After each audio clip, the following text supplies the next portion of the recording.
Lintas Jember Sore.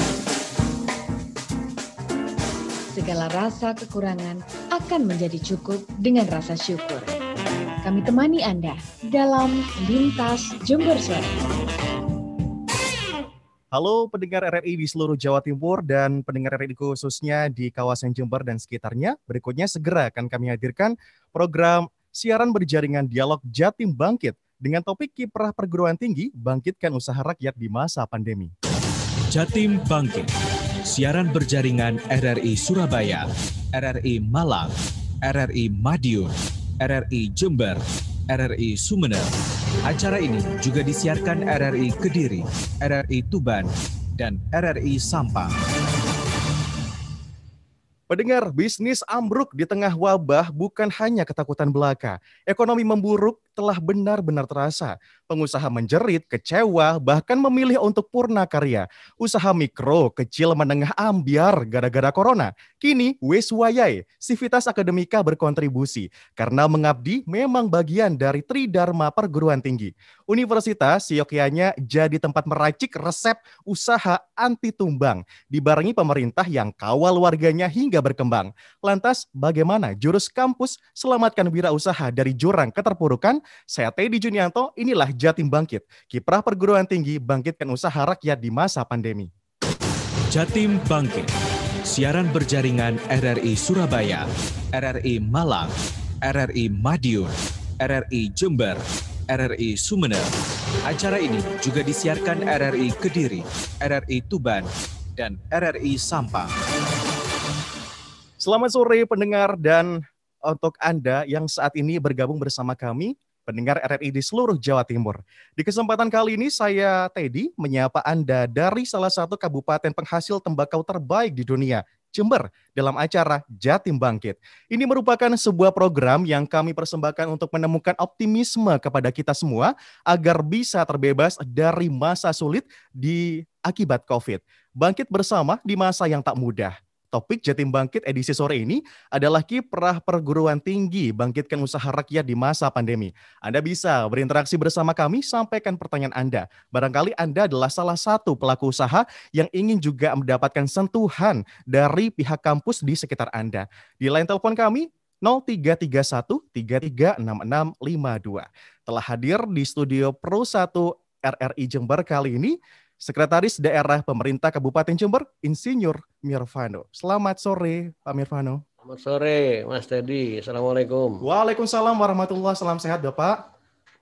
Terima kasih sudah menyempatkan untuk hadir di Studio Pro 1.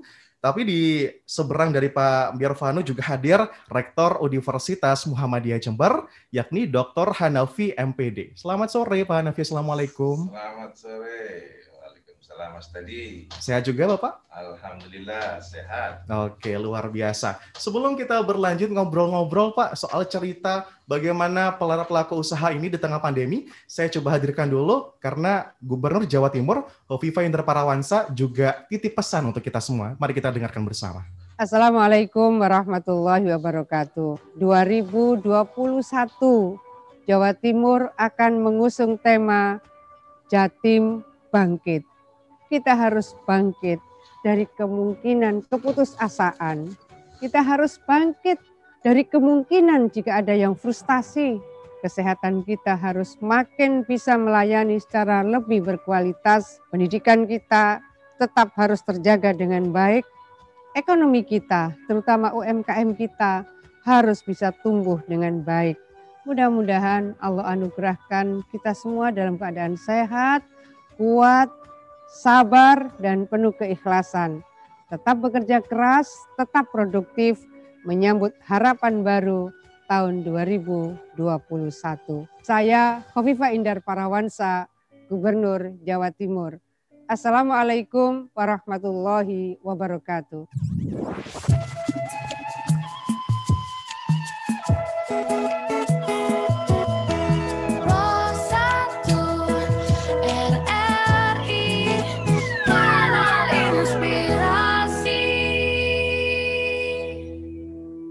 Ya, sejauh ini kita betul-betul ingin tahu bagaimana sesungguhnya sepak terjang dari perguruan tinggi untuk betul-betul bisa geliatkan kembali usaha rakyat di masa pandemi. Namun sebelum ke sana, kita akan cari tahu terlebih dahulu. Sesungguhnya ketika pandemi ini sudah berjalan lewat lebih dari 1 tahun, bagaimana kondisi usaha rakyat atau UMKM di Jember sendiri? Saya langsung kalau begitu ke Sekda Pemkab Jember, Pak Mirvano. Kita ingin dengarkan cerita Pak dari Jember untuk Jawa Timur. Semoga ceritanya yang baik-baik ya Pak ya. Karena kita ingin tahu juga sesungguhnya dari para pelaku usaha di Jember, sudahkah mereka Pak betul-betul bisa bangkit setelah pasca setahun pandemi ini lewat Pak?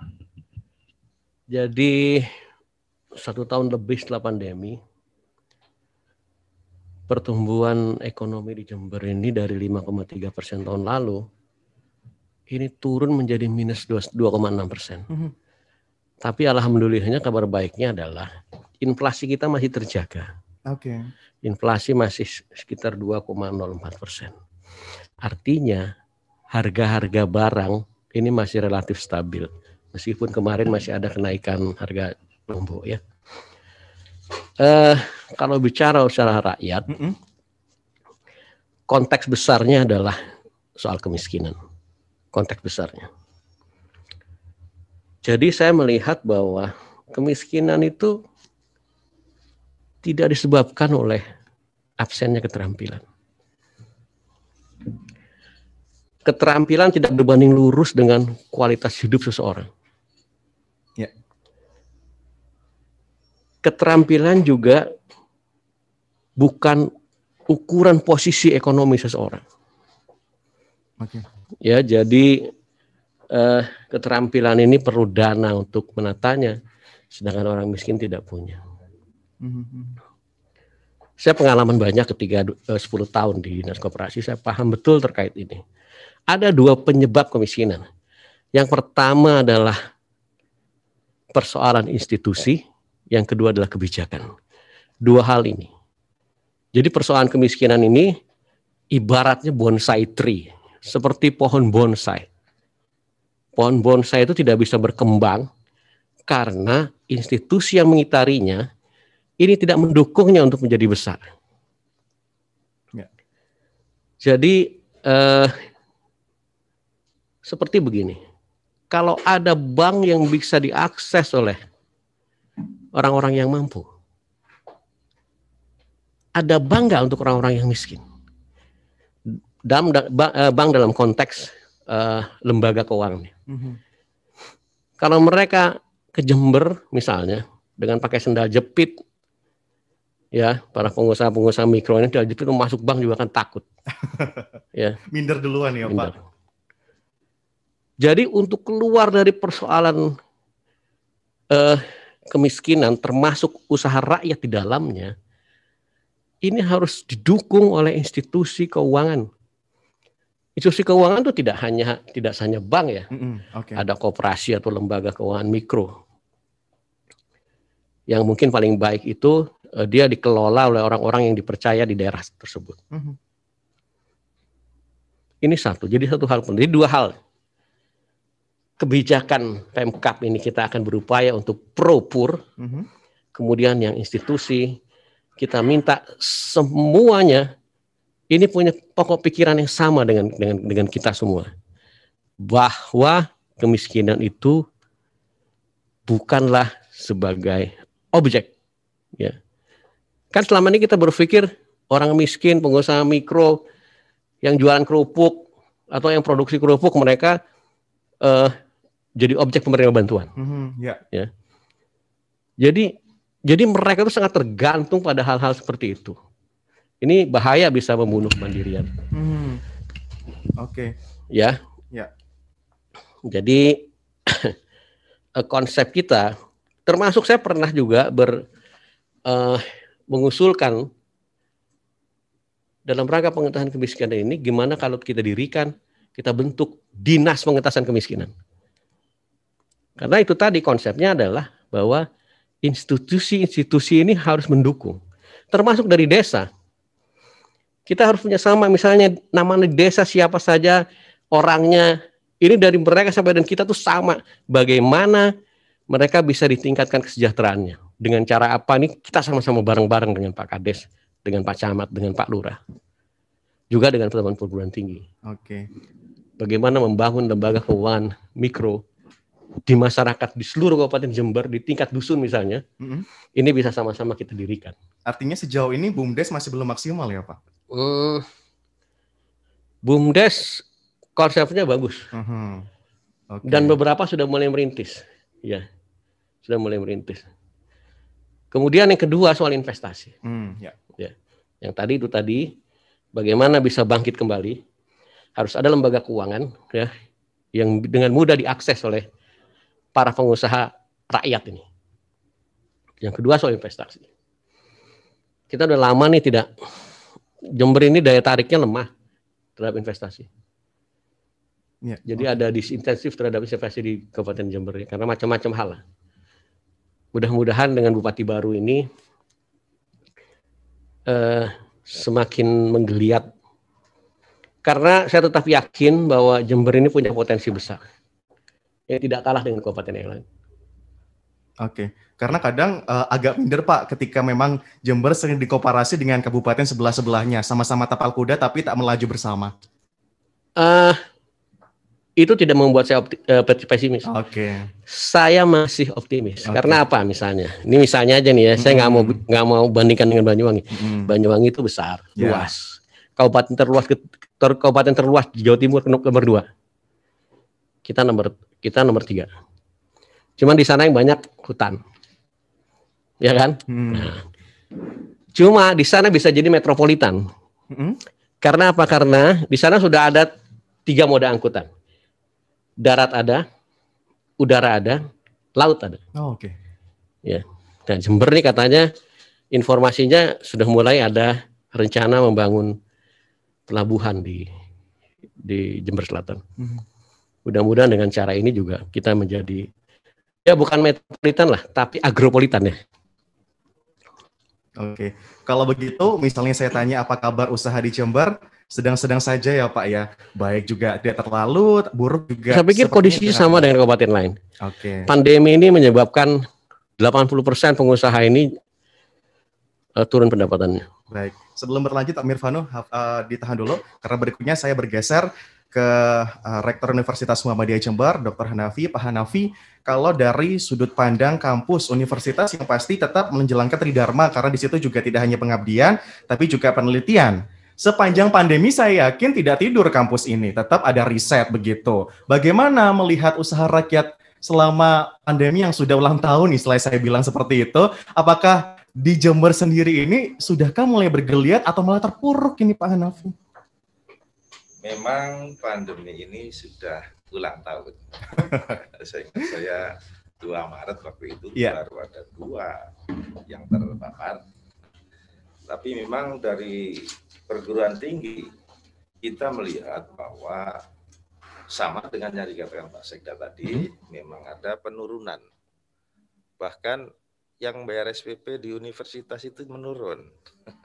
Bahkan di nego ya Pak Hanafi? Iya, ada di nego macam-macam ya, kita harus bijak melakukan itu.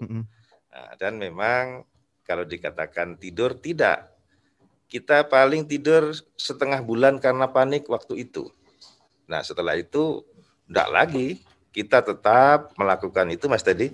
Jadi karena memang kita sadar bahwa di perguruan tinggi itu banyak ilmuwannya, tapi beda dengan di Pemda, banyak uangnya. Sehingga kita selalu membuat terobosan-terobosan, yaitu kita bersama-sama membuat MOU, malah dengan Jember, juga dengan Banyuwangi juga, meskipun bukan kabupatennya juga ada, karena itu kita terus untuk melakukan itu. Dan ada beberapa kegiatan, karena Universitas Muhammadiyah Jember ini merasa terpanggil juga untuk melakukan itu. Kita punya Fakultas Ekonomi, jadi kita salah satunya melakukan pendampingan dengan BUMDes. Ini kita upayakan itu, sehingga kita lewat Fakultas Ekonomi melakukan itu, otomatis bekerja sama dengan beberapa pihak, dengan tujuan bahwa apapun COVID, kita kan tetap hidup. Jangan sampai hidup kita terhenti gara-gara ini. Otomatis sedikit tertunda, minimal ya tidak terlalu berat, paling masker, perkerumunan yang dilarang oleh tim, dan kita mematuhi itu. Ini sudah kita lakukan terus-menerus, sehingga lama-lama COVID ini tidak terasa, walaupun dampaknya masih terasa. Selain itu, di Unmu Jember ini kita menyiapkan program nasional, yaitu dosen penggerak. Jadi sejak Bupati yang lalu, bahwa satu desa satu dosen itu kita rencanakan untuk dilaksanakan, dan kami tim juga akan berusaha melanjutkan ya Pak Irvano, bahwa ini adalah program yang baik, karena apapun kondisinya semangat itu penting. Kami punya ahli dan ada tugas dari pemerintah bahwa perguruan tinggi itu harus melakukan yang namanya pembinaan kepada masyarakat, pengabdian pada masyarakat, sehingga kita tidak boleh tahu-tahu diem aja karena ini. Dan memang walaupun COVID berat, kita tetap akan lanjutkan. Itu kegiatan-kegiatan kami yang memang kita akan terus-menerus lakukan dengan kerjasama di berbagai pihak. Apalagi Mas Menteri yang sekarang ini dengan kurikulum MBKM-nya menyatakan bahwa sekian persen itu harus connect dengan masyarakat. Oke. Maka kemarin tanggal 8 Maret kita sudah mengadakan MOU dengan itu yang namanya Kamar Dagang Industri Jawa Timur. Oh, Kadin, oke. Kadin ya, ini agak lupa ini. Kemarin baru Senin kemarin soalnya. Oke. Jadi kita merencanakan itu dengan Jawa Timur sudah oke. Harapan kami ini menjadi embrio untuk masing-masing kadin di kabupaten. Ya. Ini sehingga sama-sama, dan ini kita juga sesuai dengan kurikulum kita, tetapi juga sesuai dengan kebutuhan masyarakat. Tentu kita akan memohon kepada Pemda-Pemda untuk mau bekerja sama. Dan alhamdulillah sepertinya bersambut. Begitu Mas Teddy. Oke, baik. Artinya kok yang saya baca itu meskipun tidak pandemi, kampus juga orientasinya tetap berdampingan, tetap juga untuk bisa dekat dengan masyarakat, sama-sama memajukan usaha rakyat, begitu ya Pak Hanafi? Betul. Kita kan harus rukun selalu. Harmonis ya Pak ya. Nah ini yang saya tanya akhirnya, Pemkab Jember gimana Pak? Harmonis tidak dengan para kampus? Sudah maksimal belum ngerangkulnya ini untuk bisa, yuk bantu bareng yuk sama-sama, karena kan Pemkab yang punya dananya, kampus yang punya ilmuannya, yang punya ilmunya, yang punya risetnya begitu, untuk sama-sama satu tujuan gitu, usaha yang ada di arus bawah seperti usaha rakyat ini betul-betul bisa berkembang dan melejit gitu loh Pak Jember. Kalau kerjasama kita sudah kerjasama. Ada ketika kita meluncurkan program beasiswa, kita udah kerjasama ya. Dengan banyak perguruan tinggi, malah dengan perguruan tinggi di luar Jember juga. Mungkin nanti kerjasama akan lebih fokus. Harus lebih fokus lagi bagaimana kita sama-sama ini bisa membangkitkan usaha rakyat di pedesaan. Oke. Ya, jadi saya tetap pada pendirian bahwa dua hal yang menjadi penyebab kemiskinan adalah kebijakan dan institusi. Oke. Institusi perguruan tinggi, institusi Pemkab, institusi kecamatan, desa, ketika semuanya punya pandangan yang sama, saya pikir kita bisa menyelesaikannya. Karena kan yang menjadi problem biasalah modal Pak, begitu. Betul ya Pak ya sampai sekarang? Hasil survei sampai sekarang belum berubah. Modal, bahan baku, pasar, teknologi, manajemen.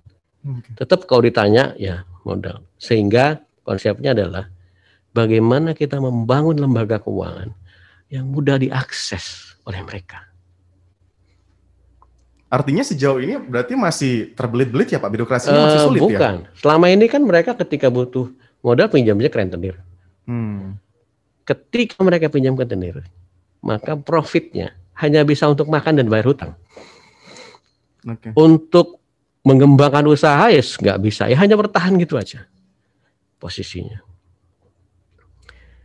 Nah ini harus ada jalan keluar bagaimana kita membangun lembaga keuangan ini yang tidak profit tapi tetap bisa hidup, pengurusnya bisa hidup ya, dia harus dikelola oleh tokoh-tokoh masyarakat yang dipercaya oleh mereka. Bukan tokoh yang dipercaya oleh kepala desa, bukan tokoh yang dipercaya oleh camat, bukan tokoh yang dipercaya oleh bupati atau sekda, bukan. Tapi tokoh yang dipercaya oleh mereka. Oke. Saya pernah jadi camat juga, saya paham ketika kita ngundang rapat dengan tokoh, ya, yang diundang ya itu aja, Pak. Oke. Ya, apalagi membahas hal-hal yang seperti tadi kita bahas soal usaha rakyat, segala macam, ya kita akhirnya nggak nemu titiknya, tidak nemu point of view-nya di mana menyelesaikan persoalan itu. Oke. Oke, kalau begitu saya ke Pak Hanafi lagi. Pak Hanafi, yang saya tangkap dari Pak Mirvano tadi, manajemennya kurang bagus ternyata ini usaha rakyat utamanya di Jember. Kira-kira kampus ini sejauh ini untuk berkontribusi, tidak bisakah untuk lebih memaksimalkan lagi manajemen mereka ini, termasuk tadi pengelolaan modal? Betul, jadi memang itu kita pahami juga, itu Mas Teddy. Jadi di kampus kita itu di samping pendampingan untuk misalkan peningkatan produksi, juga pasar bagaimana. Nah, ini tujuannya adalah ya sebagus apapun produksi kalau pasarnya tidak bisa kan tidak bagus. Nah, ini kan yang terjadi di kita, makanya jadi kita tidak setengah-setengah, jadi mulai awal sampai akhir. Bahkan mulai di awal, salah satunya kemarin kita sudah menyelenggarakan lomba batik Jember, termasuk Ibu Mirvano ini satu tokohnya, bahwa kita bikin kemudian kita sebarkan sehingga dikenal di mana-mana. Nah, baru nanti kita prosesnya bagaimana, pemasarannya juga bagaimana. Karena tanpa itu maka ya percuma saja produksi banyak tanpa pemasaran yang oke. Nah gitu kita sering membuat program-program semacam itu, baik yang mandiri maupun yang dengan ada dana pemerintah. Kebetulan kalau di perguruan tinggi itu ada dari Dikti ada dana. Jadi contohnya kemarin ada proyek membuat jembatan untuk di desa dengan betonnya terbuat dari bambu. Saya merasa aneh juga ini. Tetapi ini setelah dicek betul, kemudian masuk menjadi penemuan internasional. Dan kebetulan saya ikut resmikan ketika di Ledo Ombo dibikin jembatan di desa, beton bertulang bambu dan kuat. Nah ini kan di samping menggerakkan ekonomi rakyat juga membantu rakyat, sehingga ada gunanya yang namanya penelitian yang dilakukan di kampus. Nah ini yang sering kita upayakan begitu, dan di samping itu otomatis kerjasama dengan berbagai pihak sangat dibutuhkan gitu Mas Teddy. Oke, jadi artinya kalau misalnya memang aksi nyata sudah dilakukan Pak oleh para sivitas akademika, lantas seberapa besar ini pengaruh dari keberadaan teman-teman yang ada di sivitas akademika untuk masyarakat? Nah begini, memang kita tidak bisa berdiri sendiri, otomatis kemarin kita juga ngomong-ngomong dengan Pemda, baik yang lama maupun yang baru, bahwa semua itu kita bisa lakukan sinergi. Dan pengukurannya ada di Pemda, otomatis dari statistik itu, dari BPS ada ukuran-ukuran semacam itu. Kebetulan di kami juga ada, walaupun kurang detail. Memang yang menjadi ukuran itu sebenarnya adalah Indeks Pembangunan Manusia atau IPM. Itu yang menjadi ukuran kita, yang meliputi 3 aspek, antara lain tentang sehatnya, tentang pengetahuannya, dan kehidupan yang layak. Itu merupakan indikator. Jadi kalau kita melihat dari unsur kesehatannya, ya harapan hidup. Nah, seperti apa sih harapan hidup orang Jember sekarang ini? Nah, kita bisa dilihat. Kemudian 67 tahun. Lah, 67 tahun berarti kan sudah cukup bagus. Oke. Harapan hidup. Jadi kita masih punya, ini kalau kita umur 67 tahun ya. Iya, berarti masih. Saya tinggal 15 tahun lagi nih Pak. Oh, masih panjang. Wah, ini sudah jadi meramal nih Pak Mirvan. ya itu tentang harapan hidup, juga tentang pengetahuan yang diindikasi dengan berapa sih melek hurufnya dan rata-rata lama sekolah. Nah, itu merupakan indikator. Jember itu, ya maaf, agak rendah sedikit dibanding Banyuwangi. Itu menurut hasil BPS. Nah, itulah tantangan kita. Kalau kita tahu kan bisa mengatasi, insya Allah lama-lama. Kalau nggak tahu masa bisa mengatasi. Dan layak hidup itu memang ditunjukkan dengan daya beli. Memang kalau kita lihat ini dari biaya kuliah aja, kalau kita lihat di Jember sama Gresik jauh mahal sana. Di Jember itu semacam itu, Mas tadi. Oke, baik. Saya ke Pak Mirvano lagi. Pak Mirvano, kalau begitu kerjasama sudah dilakukan maksimal, gandeng kampus sana sini sudah dilakukan. Evaluasinya gimana ini Pak ke usaha rakyat sendiri? Apakah mereka betul-betul senada, sejalan dengan yang disampaikan Pak Hanafi tadi? Benar-benar merasakan keberadaan Civitas Akademika yang turun ke lapangan ini memberikan dampak positif bagi usaha rakyat? Kita belum mengukur ya soal itu. Tapi berapapun itu investasi yang dilakukan oleh perguruan tinggi, ya itu akan bermanfaat pasti. Yang jelas ini semua institusi harus menjadi menara api, Pak. Menara api? Iya. Oke. Pemkab jadi menara api. Bukan menara gading loh ya. Menara api itu menerangi semua, menerangi di sekitarnya. Jadi investasi juga. Investor masuk jadi menara api terhadap UKM-UKM yang ada di sekitarnya. Jadi mereka membeli produk untuk kebutuhan sehari-hari misalnya. Atau apapun yang dibutuhkan oleh investasi ini, bagaimana mereka bisa merangkul usaha-usaha rakyat yang tidak jauh dari pusat-pusat bisnis mereka. Kalau begitu, Jember ini sudah ramah dengan pengusaha atau belum, Pak Mirvano? Ya kita juga belum evaluasi tuh. Tapi insya Allah lah. Masalah yang pandang. Tapi insya Allah lah kalau soal itu kita bisa bicarakan dengan para pengusaha ya. Oke.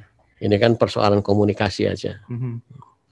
Pak Hanafi bagaimana? Kalau misalnya memang mewakili sudut pandang dari para pengusaha, memang tidak ada keraguan-raguankah? Karena sebenarnya potensi Jember tuh bagus, besar, tapi belum tereksplorasi dengan baik. Jadi apakah memang mereka bisa percaya diri begitu dengan keberadaan kampus-kampus juga di sini? Jadi begini, memang seperti Pak Mirvano katakan tadi, terutama adalah komunikasi. Jadi kalau dunia usaha sudah merasa memerlukan kampus, dan memang saat ini kampus itu menyesuaikan dengan kebutuhan dunia usaha. Ya seperti tadi saya katakan, kita bekerja sama bikin MOU dengan Kadin, Dudi, dunia usaha dan dunia industri. Jadi kita menyiapkan lulusan itu bukan semau kita, tapi semau yang akan memakai. Kalau di Jember dan sekitarnya maunya lulusan yang bisa begini, kita siapkan itu. Dan kebetulan memang ada sedikit implementasi dari kurikulum terbaru, harus begitu. Sekarang ini kampus mulai berubah loh ini. Jadi diharapkan 2 semester itu magang di dunia usaha dan dunia industri. Itu adalah jawaban bahwa kita ini harus fix sesuai dengan permintaan stakeholder. Nah, jadi bukan di Menara Gading itu kan maunya sendiri, pokoknya elit begitu. Enggak, sekarang enggak. Jadi kita akan menyediakan mahasiswa lulusan itu ya sebagai barang yang sudah jadi digunakan untuk dunia usaha dan industri, sehingga tidak terputus begitu. Ini yang sudah kita rintis, terutama mulai tahun 2020 ini. Nah, mungkin merasa selama ini ada kesenjangan yang kurang, maka betul-betul diimplementasikan. Ini di semua perguruan tinggi karena ini permintaan menteri kita bahwa harus sesuai dong. Kalau enggak gimana, masa berjalan sendiri-sendiri. Sementara dunia ini kebutuhannya kan bebas. Artinya yang penting yang butuh. Kan banyak sekarang ini perubahan pekerjaan yang tidak kita harapkan atau tidak kita bayangkan selanjutnya sejak dulu. Sekarang orang belanja nongkrong di rumah pakai HP jadi. Nah, bagaimana untuk itu? Jadi tentunya ada yang kebutuhan entrepreneurship yang lebih canggih dan didukung oleh teknologi yang ada. Banyak kan sekarang cerita toko-toko agak lesu karena tidak ada yang beli. Tetapi wira-wiri yang namanya ekspedisi itu rame. Ternyata orang belanja lewat HP. Nah, ini disikapi harus beda dengan yang dulu. Ini yang dimaksud dengan menyesuaikan diri dengan keadaan. Oke, menyesuaikan dengan keadaan. Saya juga punya cerita ini, Pak Mirvano, Pak Hanafi. Sama-sama sesuai dengan yang tadi diungkapkan, menyesuaikan dengan keadaan. Karena sesungguhnya kan kalau kita melihat UMKM itu yang negatifnya saja, yang terpuruk saja. Padahal ada juga yang mengambil hikmahnya. Saya sudah punya informasinya, berikut ini yang akan dilaporkan langsung oleh reporter kami, Gandhi Lukmanto. RRI Pro 1. Laporan terkini. Kita benar-benar harus memberikan pelayanan yang benar-benar nyaman sama masyarakat. Jadi ketika pandemi COVID-19 yang berlangsung setahun terakhir berdampak luas terhadap terpuruknya sektor perekonomian, tak terkecuali bagi para pelaku usaha mikro, kecil, dan menengah UMKM di Kabupaten Jember. Tidak sedikit para pelaku usaha yang terpaksa menghentikan sementara kegiatan usahanya, bahkan sebagian harus gulung tikar akibat lesunya perekonomian terdampak pandemi COVID-19. Namun demikian, bagi para pelaku usaha yang masih mampu bertahan, upaya untuk bisa bangkit dan bertahan di tengah kondisi pandemi justru mampu melahirkan inovasi serta ide-ide kreatif menjalankan usaha yang digeluti. Salah satunya Ibu Febrianti, seorang pelaku UMKM dan pengelola Cafe Pawon The Coast di Jalan Pajajaran 3, Kebonsari, Kecamatan Sumbersari, Jember. Masa pandemi COVID-19 yang telah berlangsung setahun terakhir tidak lantas membuat perempuan berhijab tersebut pasrah atas kelangsungan usaha kuliner yang telah digeluti sejak lama. Melalui ide dan kreativitas yang disajikan dalam beragam kuliner, Febrianti mencoba menuangkan beragam pesan moral kepada masyarakat untuk menerapkan protokol kesehatan guna melawan dan memerangi bersama pandemi COVID-19. Membuat masakan puding aneka buah yang dipadukan dengan beragam ornamen berbentuk masker, suntikan, kapsul vitamin hingga kotak P3K, dirinya mengajak masyarakat untuk tetap mematuhi aturan pemerintah dalam melawan pandemi COVID-19. Tak disangka kuliner kreasi Febrianti tersebut kini justru banyak diburu dan digemari oleh para konsumen pecinta kuliner. Ini karena kan sekarang musimnya pandemi seperti ini kan, kita benar-benar harus memberikan pelayanan yang benar-benar nyaman sama masyarakat. Jadi ketika mereka pesan khususnya puding ya, saya buatkan puding yang memang benar-benar pas sama kondisinya. Jadi saya buatkan suntikan atau mungkin pakai masker atau ini banyak macamnya. Jadi ada puding buah, puding susu gitu. Jadi sesuai protokol kesehatan. Ini banyak Bu ya permintaannya jam ini barang. Ya ini ya alhamdulillah. Ya jadi untuk acara-acara ultah, rapat gitu. Febrianti menambahkan di tengah masa pandemi yang masih berlangsung, dirinya juga berharap ada upaya dari pemerintah guna membantu para pelaku UMKM agar dapat terus bertahan serta bangkit di tengah himpitan kondisi perekonomian masyarakat akibat virus corona. Peran serta pemerintah dinilai menjadi salah satu solusi bagi para pelaku UMKM untuk dapat kembali mengembangkan pemberdayaan masyarakat yang akhirnya dapat berdampak positif memajukan tingkat pendapatan serta perekonomian pasca pandemi COVID-19. RRI Pro 1. Optimisme pemulihan ekonomi nasional saat ini mulai nampak. Antara lain dengan indeks kepercayaan konsumen sudah mencapai 96,5% dari target 100%. Pada tahun 2021 ini alokasi plafon kredit usaha rakyat ditingkatkan menjadi 253 triliun rupiah. Pemerintah tetap memberikan subsidi bunga sebesar 7,6 triliun sehingga para pelaku UMKM hanya perlu mengangsur bunga kredit sebesar 3% selama 6 bulan. Bahkan bagi yang terkena dampak yang ingin memulai usaha, disiapkan fasilitas bunga 0% dengan pinjaman maksimal 10 juta rupiah. Semakin banyak UMKM yang memanfaatkan fasilitas ini, maka pemulihan ekonomi nasional akan semakin cepat. Saat ini Anda mendengarkan Jatim Bangkit, siaran berjaringan RRI Surabaya, RRI Malang, RRI Madiun, RRI Jember, RRI Sumeneb. Acara ini juga disiarkan RRI Kediri, RRI Tuban, dan RRI Sampang.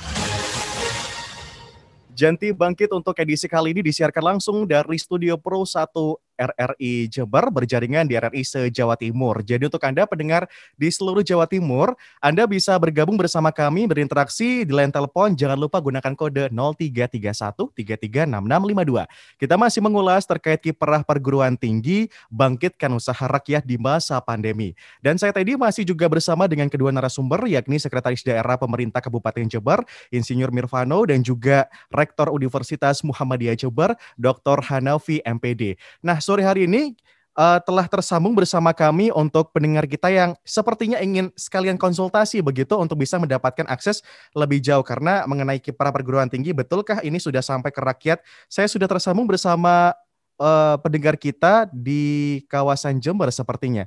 Ada Pak Amin. Halo, selamat sore Pak Amin. Iya, selamat sore. Oke, Pak Amin betul di Jember ya? Ya, saya dari Pak Trang. Senang sekali ini saya bisa masuk. Ada dua narasumber yang tadi saya dengarkan. Ada dari pemerintah dan juga dari akademisi. Yang ingin singkat saja sebenarnya saya ingin tanyakan adalah sebelum bertanya Pak Amin boleh cerita dulu apakah Pak Amin ini adalah salah satu juga pelaku usaha di Jember? Kalau boleh cerita, saya sudah hampir 2 tahun ini menekuni bidang usaha kopi bersama teman-teman kelompok usaha kami. Kami berjualan kopi begitu, tapi bukan kopi yang ada di warung-warung, tapi kopi kami banyak diambil oleh sales yang kemudian diedarkan di sejumlah warung dan lain sebagainya.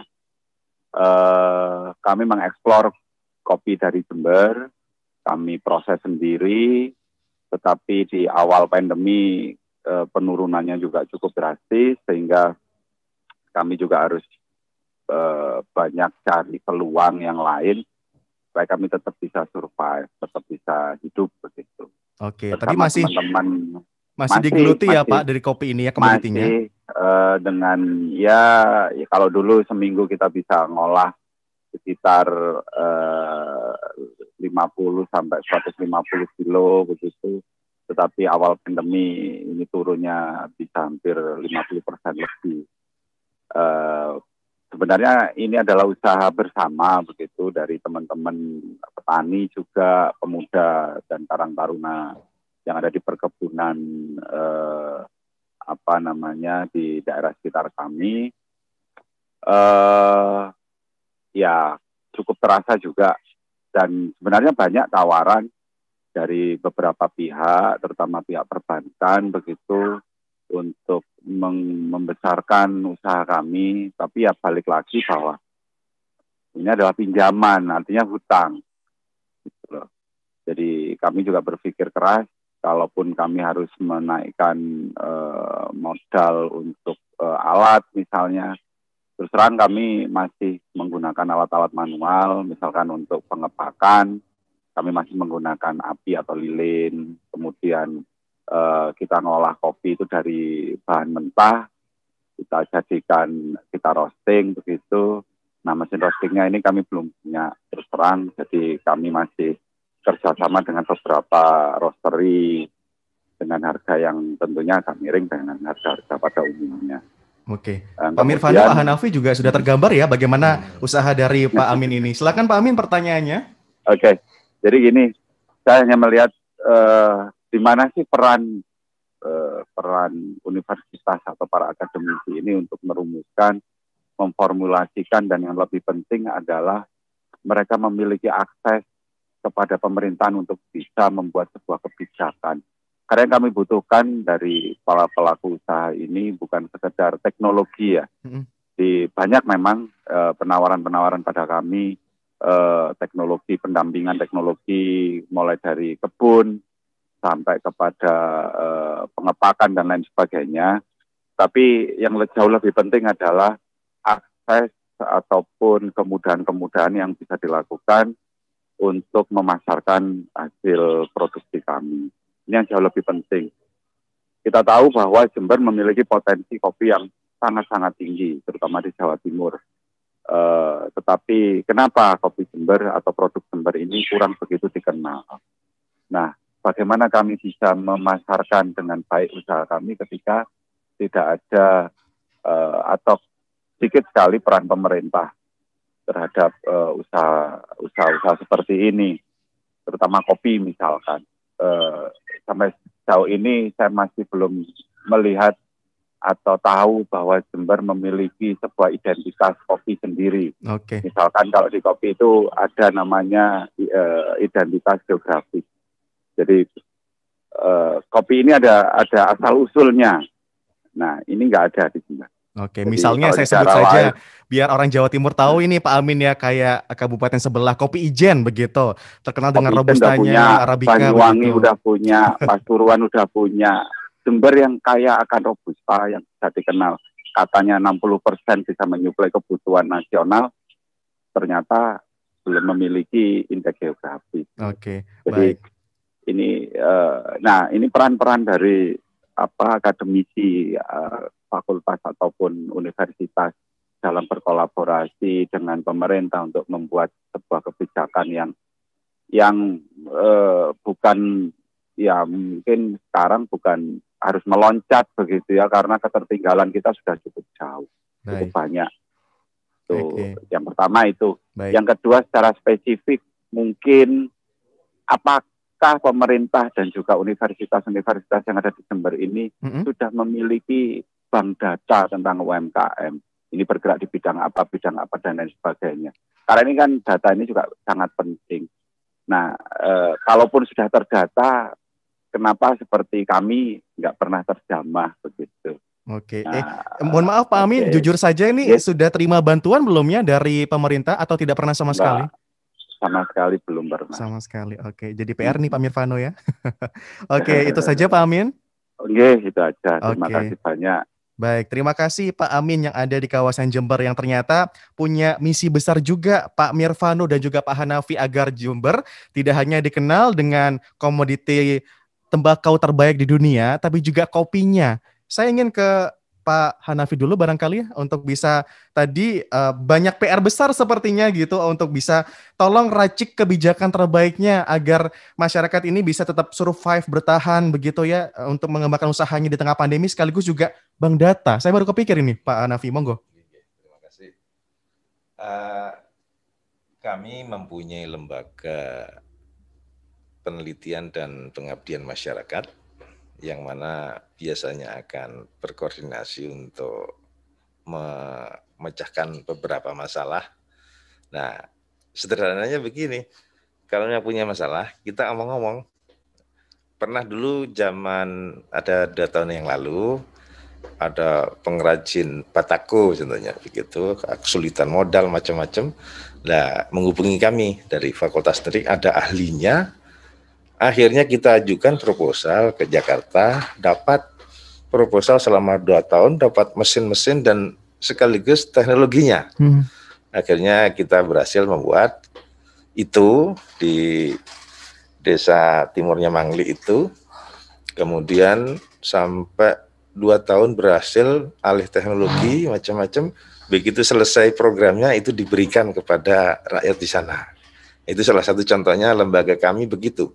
Jadi kita bisa mengakses data pemerintah melalui Dirjen Dikti bahwa jika memang rakyat atau masyarakat memerlukan, ya kita koordinasi apa saja, kemudian kita ajukan. Juga termasuk beberapa kegiatan pengadaan air minum yang mana kita tidak punya modal, gitu akhirnya diajukan, dapat dibiayai selama 2 tahun. Setelah berhasil maka biasanya mesinnya diberikan begitu. Itu salah satu contoh dilakukan oleh lembaga penelitian dan pengabdian pada masyarakat. Memang kalau kampus tidak membiayai sendiri, tetapi mencari info macam-macam dikemas dalam suatu proposal dan tiap tahun pasti ada yang dapat itu. Oke. Itu caranya. Bicara soal tadi Pak, pendataan UMKM, barangkali apakah sudah punya database ini untuk bisa merangkum UMKM mana, embung-embung mana saja yang butuh sentuhan tangan dari Civitas Akademika? Tahun ini kita masih membuat MOU beberapa tempat, kemudian upayanya seperti itu rencananya. Jadi kita akan berusaha sejak Februari tahun lalu, tapi memang ada kendala COVID agak tersendat sedikit, tapi sekarang kita tingkatkan lagi dan kita upaya nanti ya sambil bekerja sama dengan pihak kabupaten, yang Bupati baru insya Allah kami mohon untuk bisa untuk melancarkan itu harapan kami dari perguruan tinggi. Oke, langsung saja kalau begitu Pak Mirvano. Karena Pak Mirvano sepertinya para pelaku usaha di Jember ini seakan-akan sudah menantikan wis wayahe ini pelaku usaha rakyat menjadi juaranya di kabupaten sendiri, bahkan juga bisa go nasional begitu. Monggo Pak Mirvano. Pandemi ini memang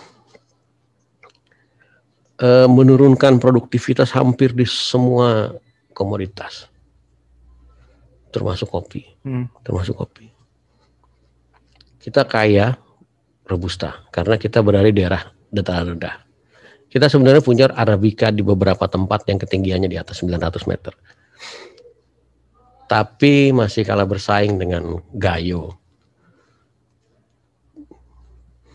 Kemudian terkait dengan indeks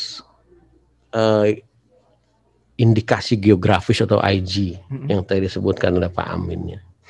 Ini tanda yang menunjukkan daerah asal suatu barang dan jasa atau produk yang karena faktor lingkungan geografis termasuk faktor alam, faktor manusia atau kombinasi dari kedua faktor tersebut. Ya, sekarang udah dilindungi di Undang-Undang Nomor 20 2016 tentang merek dan indikasi geografis. Jadi harus didaftarkan. Oke. Negara yang memberikan hak eksklusif ini negara. Kepada siapa? Kepada yang mendaftarkan. Ini memang belum mendaftarkan, mungkin komunitas kelompok-kelompok tani maupun komunitas teman-teman pengusaha kopi ini juga belum mendaftarkan. Sehingga kita belum punya teman-teman belum ada yang memiliki hak eksklusif ini, eksklusif IG ini. Oke, jadi kemudian ke depan ini kalau misalnya memang sudah didambakan soal regulasi kebijakan yang berpihak kepada pelaku usaha rakyat kecil ini, apakah betul bisa direalisasi, Pak Mirvano? Gini ya, sekarang ini kan fenomenanya orang semakin membentuk komunitas. Ya fenomena ya kita lihat di media sosial, di Facebook, di Instagram, ya. Bikin grup ya, artinya membentuk komunitas-komunitas. Nah, komunitas-komunitas kopi ini kita minta juga untuk memberikan masukan pada kami. Ya, ada 2 dinas yang melayani dan ini terkait dengan data tadi. Data ini memang belum satu data antara data yang ada di dinas koperasi dan data yang ada di dinas perindak. Nah, ini di tahun mendatang ini kita coba untuk menyamakan. Sehingga kita ketika bicara tentang kopi, komunitas kopi, ya itu baik di Disperindak, di Diskop maupun di dinas-dinas yang lain itu sama datanya yaitu. Nah, sehingga kita mudah untuk melakukan pembinaan. Kita mudah untuk memberikan fasilitas. Kira-kira seperti itu. Oke, artinya masih ada optimisme ini berarti Pak Mirvano ya untuk Jember ini betul-betul kopinya bisa sejahtera, paling tidak ada lagi lah predikat begitu untuk tidak hanya Republik Tembakau tapi juga Republik Kopi. Iya. Makanya saya tadi bilang bahwa saya ini optimis Jember ini bisa melebihi kabupaten-kabupaten yang lain. Hanafi ketawa tadi, ini menunjukkan ketawanya ini optimis juga atau agak pesimis begitu, Pak Hanafi? Saya kira optimis. Optimis. Republik Kopi itu benar. Oke. Maksudnya begini Pak, kita melihat dari kabupaten sebelah saja bisa, kenapa kita enggak begitu loh, ya kan? Apapun yang terjadi, kita kan harus selalu optimis. Optimis. Karena kalau tidak optimis, mana mau bisa berusaha. Ini yang menjadikan aura kita bahwa ke depan jangan sampai ada yang pesimis. Kalau kita bergerak pasti ada hasil. Itu saya kira penting untuk menjadi pedoman kita semua. Di apapun sektornya. Kalau sudah pesimis, hancur sudah. Jadi intinya pandemi seperti sekarang itu tetaplah bergeliat ya Pak ya, daripada terhenti tidak mendapatkan sama sekali. Kalaupun memang bergeliat itu tetap harus terseok-seok, paling tidak masih ada usahanya di situ ya, tetap masih bergerak. Oke. Mas Teddy, ya, kenapa kok saya optimis buat Jember bisa segera bangkit? Yang pertama, ya, penghasil tembakau nomor 1 Nomor satu di dunia nih. Oke. Ya, tembakau naus kita. Ya. Sekarang sama-sama dengan Kuba. Ada regulasi-regulasi yang sekarang ini berbeda, tapi tetap tembakau kita kualitasnya udah hebat. Itu satu. Yang kedua, Jember penghasil edamame. Oh, itu. Satu-satunya di Indonesia yang bisa ekspor ke Jepang ya. Dan itu pun masih pasar luas. Dulu hanya satu. Sekarang udah 2 pabrik edamame. Kemudian Jember berpenduduk nomor 3 di Jawa Timur. Kita punya 2,5 juta orang. Ya, setelah Surabaya, Malang, Jember. Jadi optimis lah saya. Optimis. Terkait dengan potensi alam kita, terkait dengan sumber daya manusia kita ya. Banyuwangi mungkin setengah dari kita, Pak, jumlah penduduknya. Tapi tanahnya luas. Oke. Tanahnya luas karena hutannya luas. Oke. Baik. Tapi di sana punya pelabuhan. Nah, itu bedanya. Oke. Sebentar lagi Jember punya pelabuhan kan, Pak? Amin. Ini persoalannya, ini harus izin dulu nih sama Nyi Ro Kidul nih, Pak. Oke, saya lanjut lagi. Semoga tadi terjawab ya pertanyaan dari Pak Amin untuk bisa membuka optimisme para pengusaha kopi, utamanya komunitas-komunitas yang sudah terbentuk. Ditunggu untuk sumbangsi aspirasinya, Pak ya. Karena Pemkab Jember juga sudah terbuka lewat dinas-dinas untuk bisa memberikan asumsinya atau mungkin saran kritik ke depannya seperti apa. Saya lanjut lagi, masih terkait dengan topik kita, kiprah perguruan tinggi bangkitkan usaha rakyat di masa pandemi. Yang menarik juga, Pak Hanafi, yang menarik dulu saya ceritakan Pak Hanafi ya. Keberadaan kalau misalnya nih kampus masuk ke desa-desa seperti kuliah kerja nyata, yang betul-betul aksi nyata ini, betul Pak Hanafi ya, yang memang betul-betul mereka ini memberikan sumbangsi besar. Misalnya ketika ada usaha kecil atau usaha mikro begitu yang berkembang di bidang kuliner, mereka membantu untuk pengemasan, lebih kekinian Pak, saya suka di situ. Tapi kadang itu masih ada stigma-stigma, mohon maaf ini Pak Mirvano ya, masyarakat Jember yang kadang itu, wah ada mahasiswa KKN ini, istilahnya bisa dipalakin dalam tanda kutip. Seakan-akan mereka itu kayak, kalau KKN tiba ini biasanya minta fasilitas umum, misalnya paling kecil gapura, kadang gitu Pak. Masih ada stigma yang semacam itu. Betul Pak Mirvano ya, saya tidak menampik juga, karena masih ada masyarakat yang dalam artian berpikir ketika adik mahasiswa ini tiba, mereka membawa dana besar. Sebetulnya juga tidak, mereka yang dibawakan untuk pengabdiannya, seperti itu. Ini bisa diceritakan juga Pak Hanafi, ketika adik-adik KKN ini tiba ke masyarakat, betul bisa membantu untuk mereka juga go digital di usaha kecil mikronya? Ya, dalam hal ini, memang kita tidak bisa lepas dari kebiasaan. Zaman dulu kalau ada KKN, minta gapura, minta sungai, itu ya biasalah. Jadi kita tidak perlu kaget dengan hal itu. Tapi di antara yang itu, ada sebagian yang dipenuhi dan terutama adalah inovasinya. Jadi kalau langsung di-cut, tidak bisa ini. Wah, ini namanya ekstrim. Kita tidak boleh berpikir semacam itu. Kalau sudah ada pendekatan yang enak dengan warga desa, insya Allah akan pemahaman itu mengalir pelan-pelan. Jadi situlah letak kita harus tabah dan sabar, tapi inovatif. Nanti ke depan sambil menggali butuhnya di desa ini apa. Nah, otomatis tidak selamanya yang mahasiswa KKN itu mampu di bidang itu, tapi mampu melaporkan ke kampus. Ahlinya di fakultas mana yang ada. Nah, disitulah nanti kita akan selalu merencanakan hal semacam itu. Jadi kalau ada yang model lama ya biarlah, tidak apa-apa, tidak terlalu banyak-banyak. Tetapi yang program kita ini harus bagus. Dan setiap KKN memang diberi topik tertentu. Setiap tahun itu beda-beda. Nah, otomatis untuk kemajuan itu. Nah, sampai sekarang pun kita sedang KKN ini banyak yang hal semacam itu sudah ditelurkan. Oke, kalau ke Pak Mirvano, kalau begitu untuk bisa menggeser stigma sekaligus juga apakah betul ini masyarakat Jember siap dengan perubahan besar termasuk para pelaku usaha rakyat ketika disentuh langsung datangi langsung oleh Civitas Akademika ke desa-desa? Saya pikir mainstream KKN udah berubah. Jadi sudah tematik sekarang. Ya, jadi bukan lagi bangun gapura, udah bukan lagi. Udah mulai tematik. Dan tema-tema ini seringkali didiskusikan dengan kita. Nah, tema yang besar sekarang untuk KKN itu adalah bagaimana menurunkan angka kematian ibu, angka kematian bayi, dan stunting. Ini harus digarap sama-sama ya ketika teman-teman dari perguruan tinggi dan mahasiswa ini turun ke desa. Oke, baik. Karena ini berakibat pada indeks pembangunan manusia. Banyak sekali kemiskinan dan lain sebagainya. Jadi bagaimana kita jangan sampai terjadi losing generation. Baik. Kalau begitu saya minta singkat saja Pak Mirvano dan juga Pak Hanafi. Pak Mirvano, singkat dari Anda, kemudian bagaimana ke depan untuk kiprah perguruan tinggi ini bisa lebih maksimal lagi untuk membantu usaha rakyat? Yang pertama soal data. Kami dibantu untuk menyusun satu data yang sama. Oke. Ketika semua dinas bicara soal pengusaha kopi, datanya sama semua. Kita sama semua.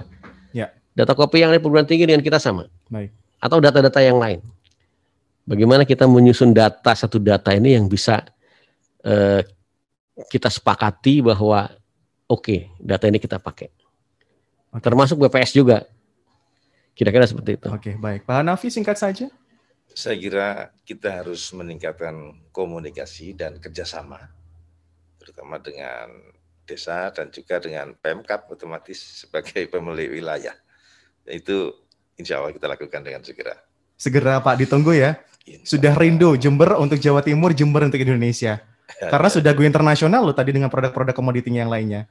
Oke, terima kasih kalau begitu kehadiran dari Sekretaris Daerah Pemerintah Kabupaten Jember, Insinyur Mirvano, kemudian juga Rektor Universitas Muhammadiyah Jember, Dr. Hanafi MPD. Selamat sore, Bapak-Bapak. Assalamualaikum. Selamat sore, waalaikumsalam. Terima kasih juga untuk Anda pendengar di seluruh Jawa Timur, termasuk juga Pak Amin yang sudah menyuarakan terkait kopi yang ada di Jember. Kolaborasi antara perguruan tinggi dengan usaha rakyat diharapkan memang dapat memberikan solusi dari setiap problematika wirausaha. Kini tinggal Anda, para pelaku usaha, untuk membuka pintu lebar demi perubahan yang besar, menjadi bagian dari roda penggerak perekonomian nasional. Tetap produktif, tidak menyerah, Jatim Bangkit Indonesia Jaya. Saya Teddy, selamat sore. Baru saja Anda ikuti Jatim Bangkit, siaran berjaringan RRI Surabaya, RRI Malang, RRI Madiun, RRI Jember, RRI Sumeneb. Acara ini juga disiarkan RRI Kediri, RRI Tuban, dan RRI Sampang.